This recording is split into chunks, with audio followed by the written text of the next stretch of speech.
ধর্ষণের হাত থেকে রক্ষা করার জন্য কোন মহিলা আত্মহত্যা করতে পারবে কিনা?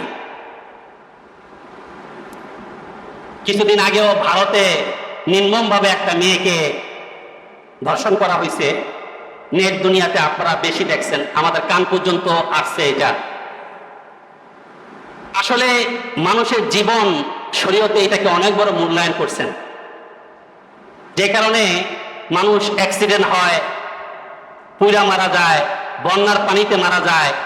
তো এই কারণেও মানুষের জীবনকে মূল্যায়ন করে আল্লাহ তাআলা তাদেরকে শহীদের সওয়াব দান করে দিয়েছেন।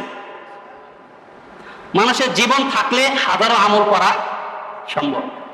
পাশাপাশি একজন নারীর জীবনে তার ইজ্জত, তার সম্ভ্রম, এটাও অনেক বড় বিষয়। এখন দুইটা বিপদ একসাথে হয়ে গেছে, একটা হলো জীবন আর একটা হলো এক নারীর ইজ্জত, সম্ভ্রম।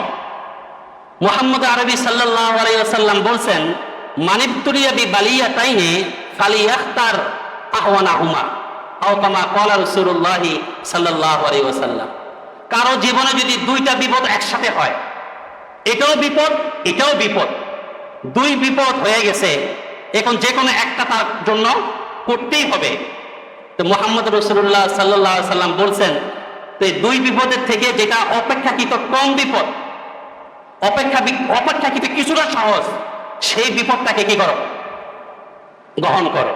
মানিবতলা বালিয়াতানে, যাকে দুইটা বিপদ দিয়ে করা হয়, পরীক্ষা করা হয়, ফালিয়াখতার আইসারাহুমা ও আহওয়ানাহুমা।